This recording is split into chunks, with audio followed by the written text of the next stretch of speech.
Tadi kita berniat bertaubat dan memperbaiki diri. Dengan jalan apa kita bertaubat memperbaiki diri? Kita cari apa-apa yang diridai Allah dan apa-apa yang diajarkan oleh Rasulullah.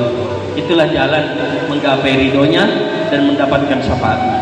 Hanya saja banyak orang yang cari ridhonya Allah tapi suka tidak ridho sama Allah.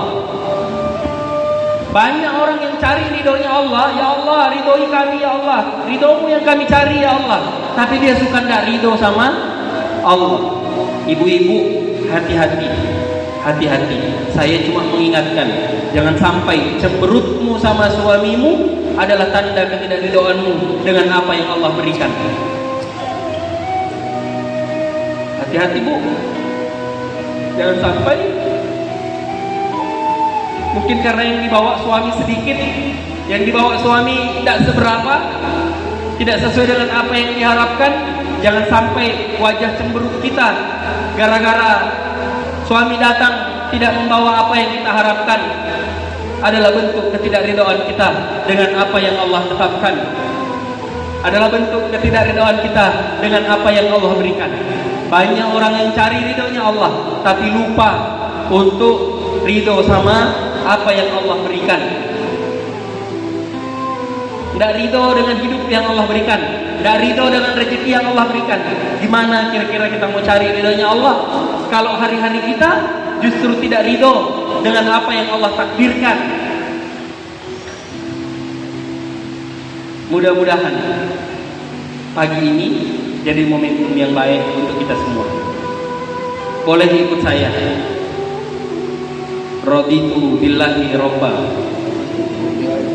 Ulangi, raditu billahi robba wa bil islami dinah wa bi Muhammadin nabiyya wa rasulah. Ya Allah, kami ridho Engkau menjadi Rabbku, Engkau menjadi Tuhanku. Kami ridho ya Allah, Engkau mengatur hidupku. Kami ridho ya Allah, Engkau mengatur masa depanku. Kami ridho ya Allah, Engkau yang mengatur jalan-jalanku. Engkau yang mengatur seluruh urusan-urusan hidupku ya Allah. Kami ridho Islam sebagai agamaku. Aku ridho Nabi Muhammad sebagai Nabi, sebagai Rasul, sebagai panutan, sebagai teladan, sebagai pemimpin, dan sebagai pemberi syafaat di akhirat nanti. Raditu billahi robba wa bil islami dina wa bi Muhammadin nabiyya wa rasulah. Allahumma salli wa sallim wa barik ala sayyidina Muhammad wa ala alihi wa ashabihi wa ummatihi ajmain. Dengan jalan apa kita bertaubat dan memperbaiki diri? Dengan jalan apa kita mencari ridho dan syafaatnya Rasulullah? Boleh dibaca sama-sama. Kita belajar. Semuanya kita belajar dan berjuang bersama-sama menjadi hamba yang Allah mau. Banyak orang yang tadi bilang, ya Allah, aku ridho Engkau mengatur hidupku, tapi saya berharap hidup yang aku inginkan, bukan hidup yang Engkau inginkan. Jadi hamba yang mau gue. Harusnya kita jadi hamba yang Allah mau. Yang harus jadi keinginan kita atau keinginannya Allah? Iya kan? Saya nanya serius. Yang harus terjadi dalam hidup ini keinginan kita atau keinginannya Allah? Iya kan?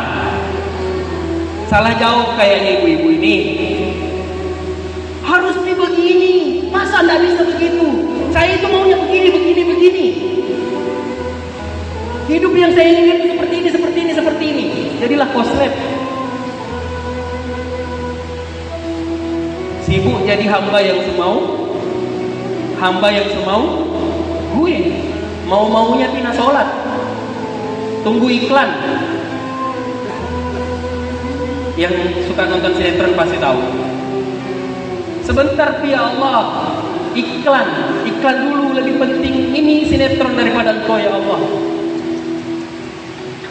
Maaf ya Allah, nanti make up saya rusak ya Allah. Ini make up ini lebih mahal daripada Engkau ya Allah, lebih berharga daripada Engkau ya Allah. Kalau luntur ini lipstick bahaya ya Allah.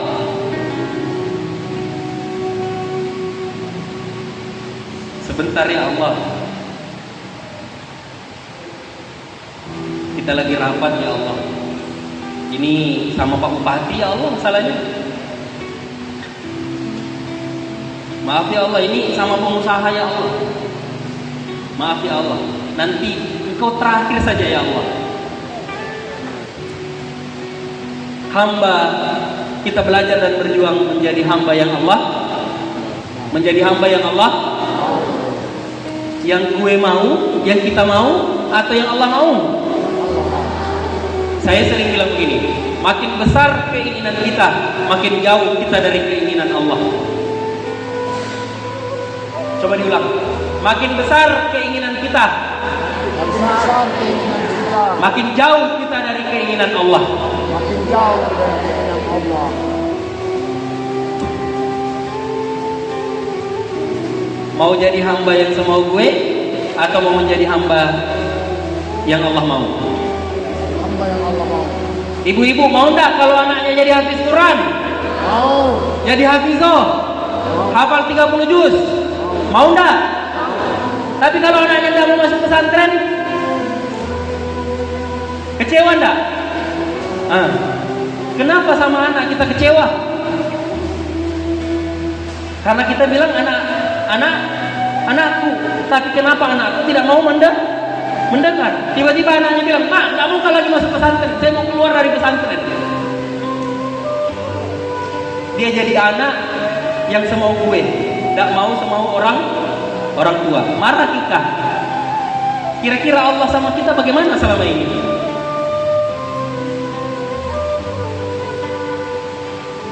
Gimana Allah selama ini sama kita? Mau tak yang harus jadi? Keinginan tak yang harus jadi? Makin banyak rencana tak, yakin dan percaya, makin jauh kita dari rencananya Allah. Kita sibuk bikin rencana, padahal Allah sudah mengatur.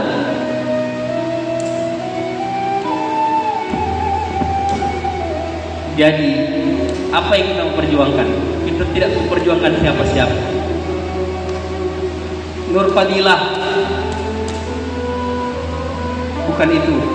Itu hanya judul, itu hanya nama pondok. Yang perlu untuk dibenahi hari ini adalah siapa? Siapa? Siapa? Sebelum saya jawab, saya lanjutkan cerita yang tadi. Alhamdulillah atas izin Allah saya ketemu dengan banyak orang, terutama orang-orang yang punya masalah. Boleh Bapak tulis?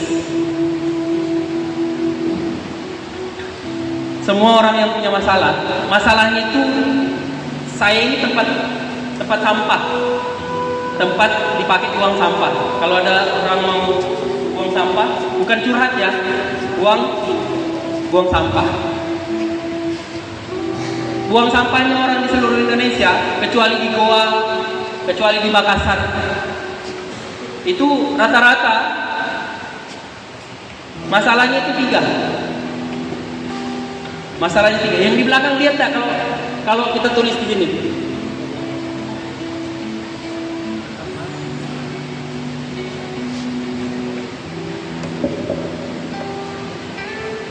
Mudah-mudahan lihat ya. Masalahnya orang di dunia ini ada 3. Apa masalahnya? Apa masalahnya? Apa masalahnya? PHK. Bukan putus hubungan kerja. Tenang, bukan dia juga putus hubungan sama Allah. Tenang. Apa masalahnya? Masalah penyakit, masalah kesehatan. Yang kedua, masalah hutang. Yang ketiga, yang kedua ini masalah ekonomi.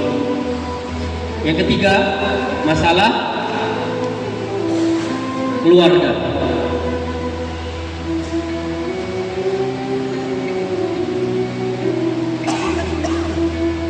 Apa masalah pertama? Apa masalah pertama? Penyakit. Apa masalah kedua? Hutang. Masalah ekonomi. Yang ketiga? Keluarga. Masalah keluarga. Saya ketemu dengan banyak orang yang punya masalah. Masalahnya itu tidak jauh-jauh dari tiga ini. Kalau bukan ada penyakitnya, ada hutangnya. Kalau bukan ada hutangnya, ada masalah keluarganya.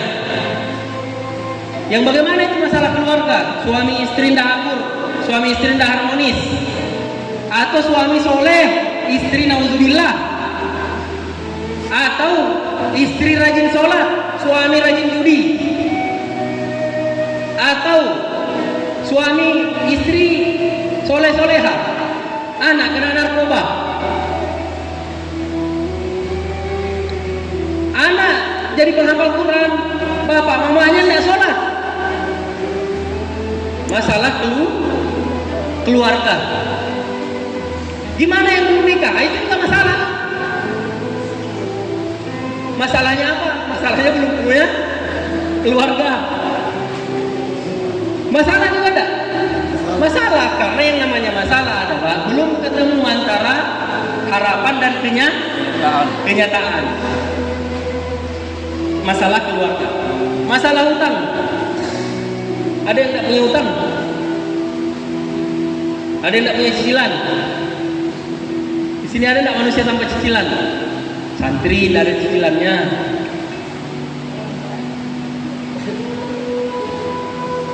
Masalah ekonomi. Masalah penyakit. Ada orang keluarganya baik-baik, tapi dia sakit-sakitan.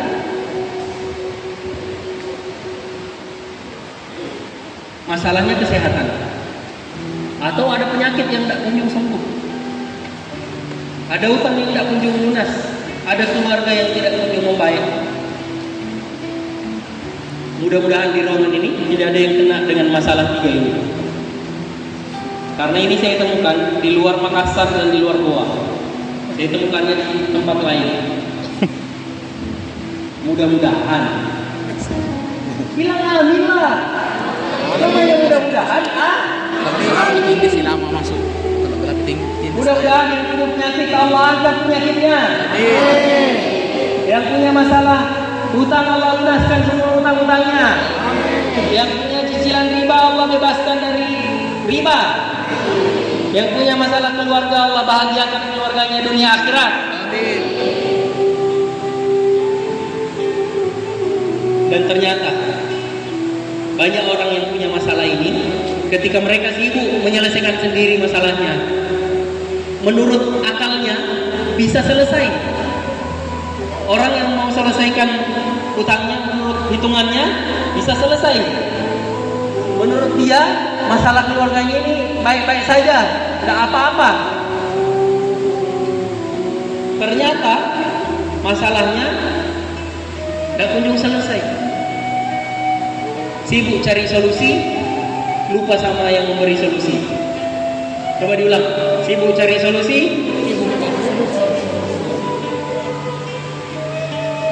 bukannya datang sama Allah, malah datang sama yang lain.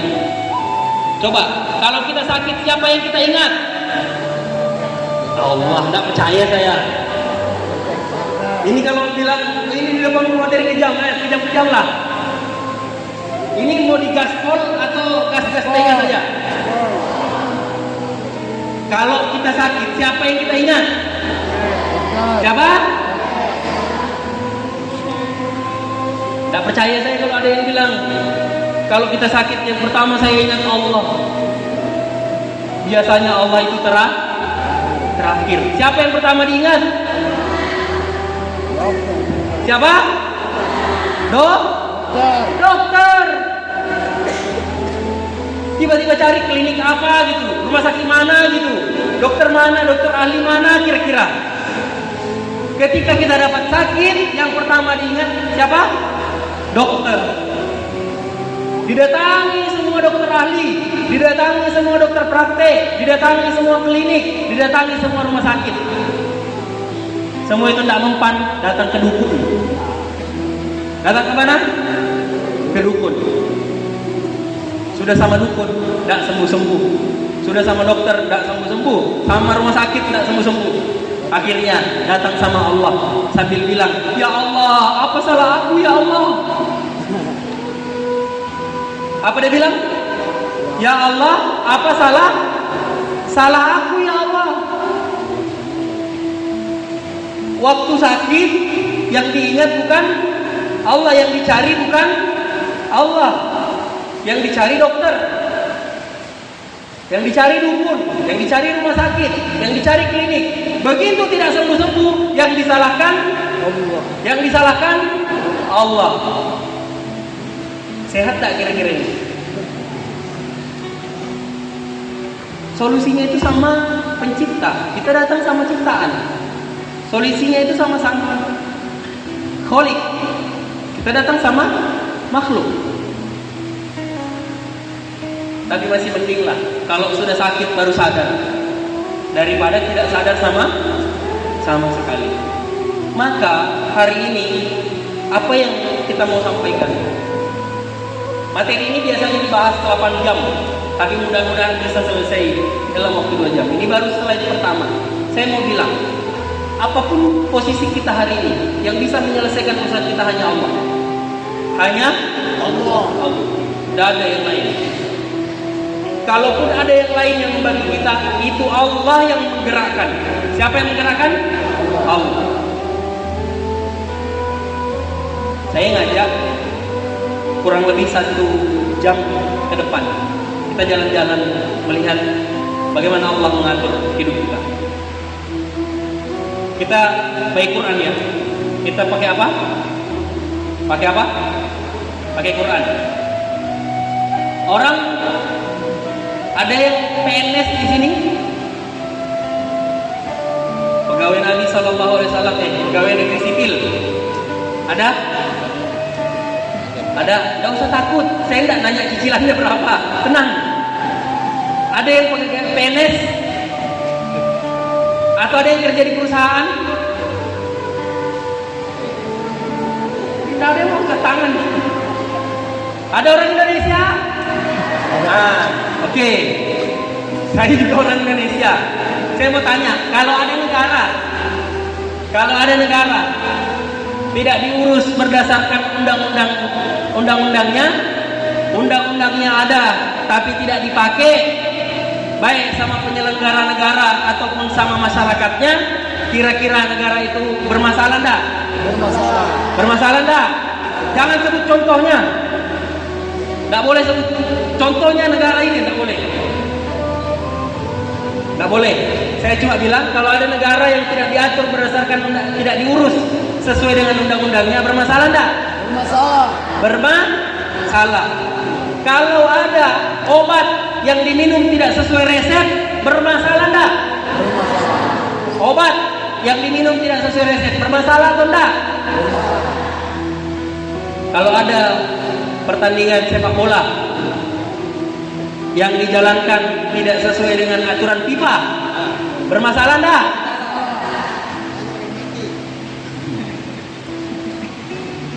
Sabar. Kalau ada yang PNS tadi, kalau ada, anggaplah ada bendahara bos di Nur Fadilah, ada nggak bendahara bos? Ada hadir? Ada hadir bendahara bosnya Nur Fadilah? Oh, Ibu, saya tanya ya, kalau mengelola dana tidak sesuai juknis, bermasalah tidak? Bermasalah nggak? Oh, bermasalah ternyata. Saya kira nggak bermasalah.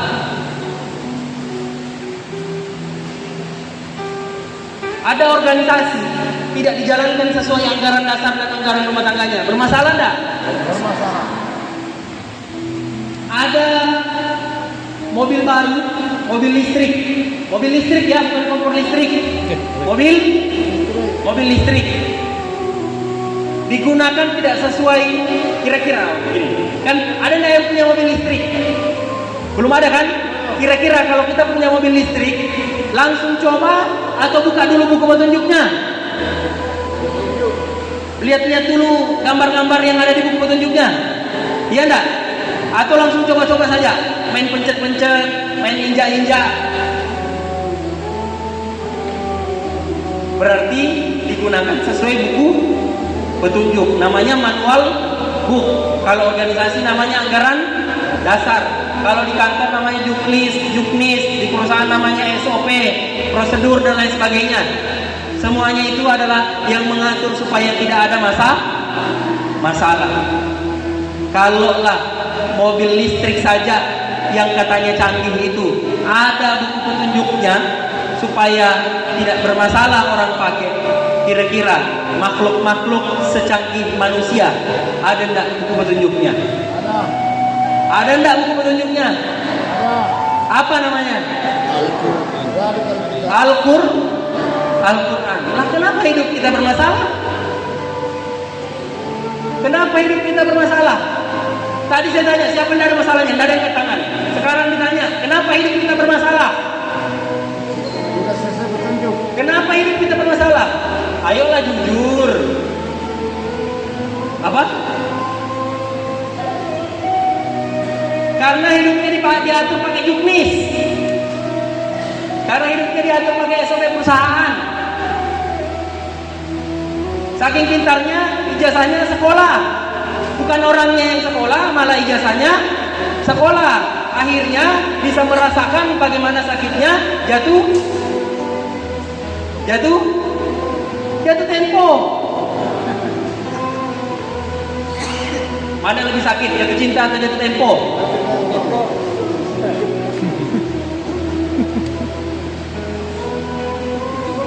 Sudah sakit baru sadar, masih mending daripada sudah sakit tidak sadar-sadar. Hidup kita bermasalah. Kenapa tadi? Karena kita tidak gunakan sesuai buku petunjuk. Kita bilang Quran pedoman hidup. Iyakah? Kita buka Quran cuma Ramadan kok. Itu pun kita ikut taklim, serahkan dulu baru pelajarannya, baru ilmunya. Kalau tidak sama baju seragamnya, tidak mau datang ke majelis taklim.